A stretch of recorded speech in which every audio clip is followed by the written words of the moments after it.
wave of crazy coming here. Japan sends one more franchise westward with Front Mission Evolved, transforming the long-running turn-based strategy series into a story-driven third-person shooter.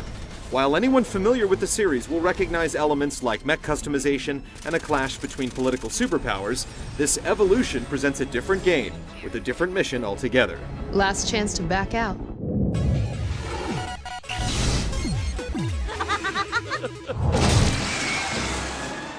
Faithful to the series in concept, Front Mission Evolved centers on global-scale political intrigue, shadowy military maneuvers, and hugely destructive giant robots. The rich and detailed setting has its appeal, but while the personal drama of pilots is another staple of the series, Evolved's protagonist, Dylan Ramsey, takes a wobbly step toward cliché and melodrama, helming a B-level anime plot driven by flat, simplistic characters that convey almost no charisma through their embarrassingly poor dialogue. We ask only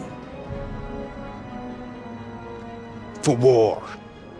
A mysterious power that only a select few can wield works well for the new action-based gameplay, but the tonal shift from semi-believable sci-fi to robot-fueled fantasy works against the distinctive setting to create a bland, generic feel. Good luck, son.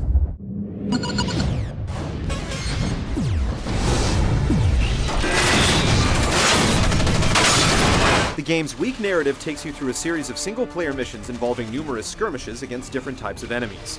The level design is fairly straightforward, but different combinations of terrain and enemy types keep things interesting. You'll get a few rejuvenating breaks from regular combat with fun turret shooting sequences and not-so-fun out-of-robot missions. And you'll also be pitted against a few powerful bosses before the experience wraps up.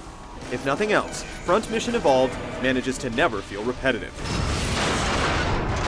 As the game progresses and the difficulty gradually ramps up, you have a chance to customize the appearance and performance of your Wanzer, or walking tank, to an RPG-esque degree. You'll sometimes be required to equip specific parts for certain missions, such as hover legs for crossing bodies of water, but the game misses most of its opportunities to tempt you into a specific role. You'll more often simply aim for a good power-to-weight ratio that will allow you to pile on the best armaments for your chosen playstyle.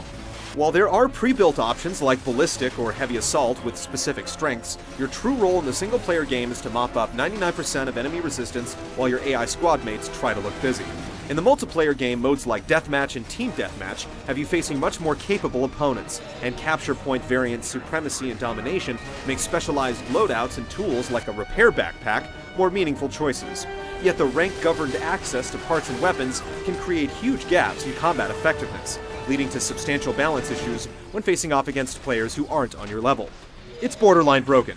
With a limited number of maps and modes and noticeably scaled-down graphics, think of the multiplayer mode as more of a bonus than a main attraction.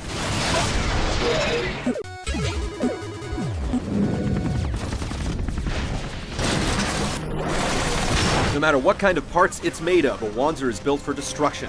With up to 4 weapons equipped at a time, you'll be able to bring a lot of firepower to bear. Triggers handle the left and right arms, while the shoulder buttons activate your mech's shoulder-mounted weapons. Power limitations will limit you to 1 or 2 weapons early on, but you might later find yourself gripping the controller like a claw to let loose with everything you have on your unfortunate target. The wide variety of weaponry makes it fun to experiment, letting you mount an effective offense from any range, but you never really have to make hard choices about your loadout. Almost any option is viable due to the game's arcade-like nature. Your personal war machine is capable of chewing through dozens of supposedly similarly equipped enemies that vary in behavior but never exhibit much combat skill. You'll unavoidably take some damage and perhaps have your legs or arms crippled, significantly hampering your performance. But glowing green health pickups ensure that you're always in fighting shape to take on the next wave of enemies. While it's certainly fun to have the odds in your favor, the balance of power sometimes seems to sway too far. When you're in the mech unloading your massive ordnance, you almost feel as if you're committing a war crime, yet when you go man-to-mech armed with only a rocket launcher, you feel as if you're effortlessly destroying a fragile aluminum statue. Likewise, the game's bosses are complete anomalies, with their seemingly normal-sized Wanzers absorbing incredible amounts of damage. The only way to triumph in these endurance tests is through repetitive hit-and-run tactics made feasible by respawning health pickups and your severely limited use of the Edge mode, the time-slowing double-damage dealing superpower that against any normal opponent functions only as complete and total overkill. But despite the strange sense of balance, you're still likely to have some fun racking up kills with various weapon types, like the always entertaining missile pods.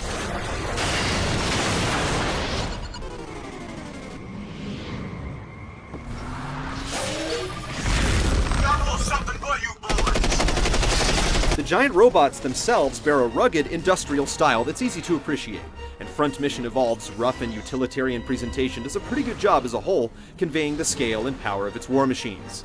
The limitations aren't quite as kind to human characters. What may have looked attractive on paper is tarnished to various degrees due to poor detail, goofy facial expressions, and the ridiculous lines that come out of their mouths. Don't underestimate me.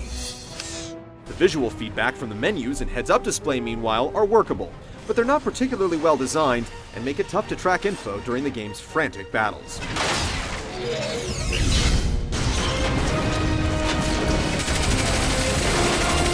If game series are subject to survival of the fittest, Front Mission isn't quite weak enough to be stamped out of existence, but as a fledgling strain, this one can hardly be expected to thrive.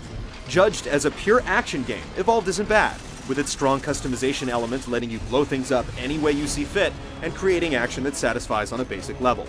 Unfortunately, Square Enix has squandered many of Front Mission's strengths, This isn't our lucky day. and the game falls well short of its potential. You'll pay for this.